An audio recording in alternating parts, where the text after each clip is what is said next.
Bonjour, j'ai le plaisir d'accueillir Michel Assadourian. Bienvenue. Merci, Vous êtes bonjour. le cofondateur de Wiko. Alors, vous vendez des téléphones mobiles, mais qui ont une petite particularité. Est-ce que vous pouvez nous raconter? Bien sûr. D'ailleurs, bonjour. Merci de m'accueillir sur votre plateau et de m'avoir convié aujourd'hui à cette manifestation.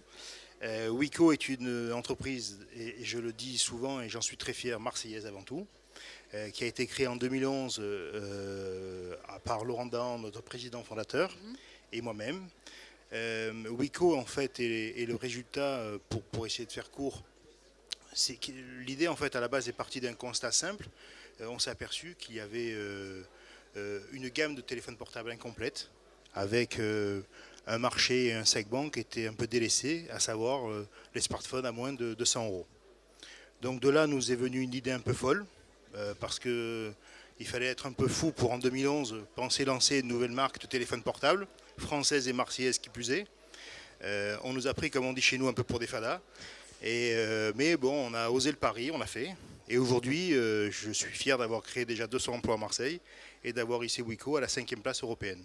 D'accord. Si on donne d'autres chiffres, est-ce qu'on peut parler de chiffre d'affaires Ça, c'est beaucoup de chiffres.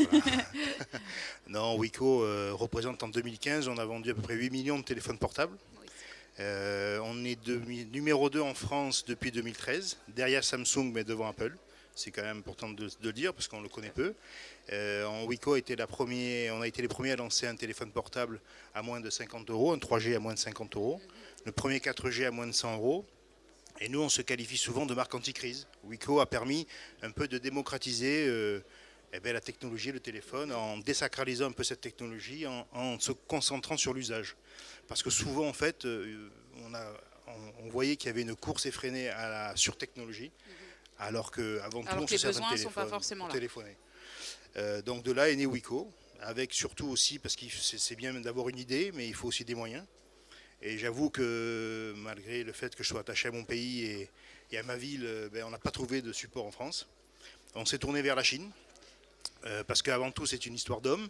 Il se trouve que Laurent Dan connaissait parfaitement James, qui est le patron du groupe Tino, le dirigeant du groupe Tino, qui a été emballé par le projet, qui nous a soutenus et qui a mis les ressources nécessaires, à la fois financières, mais surtout un outil de production. Parce que Wiko, ce qui fait de nous un constructeur, c'est que nous avons nos propres chaînes de production qui sont dédiées aux produits Wiko. Ce qui nous a permis de créer notre gamme de produits, d'être là où on est aujourd'hui. D'accord. Alors ça, c'est aujourd'hui. Ouais. Et demain? Alors demain, c'est vrai qu'on a annoncé au Mobile World Congress, en 2015, qu'on voulait être dans le top 5 mondial. Et aux échos aussi, dans une interview aux échos. Déjà, on est le top 5 européen. C'est pas mal. En 5 ans. Oui, on a l'ambition d'un groupe. Donc oui, on veut hisser la marque au plus haut niveau qu'on puisse faire. Après, si on n'est pas 5e en 2020, mais 8e, ça me suffira largement. Parce que je tiens aussi à le dire, et je ne remercierai jamais assez tous mes salariés. Parce que Wiko, c'est avant tout une histoire d'hommes et de femmes. Parce qu'on ne travaille pas chez Wiko, on vit Wiko. Et je les remercie tous et toutes. Car sans eux, sans leur passion, sans leur foi, sans leur dévouement, sans leur travail acharné au quotidien, on ne serait pas là où on est aujourd'hui. Le message est passé en tout cas. Merci beaucoup. C'est moi.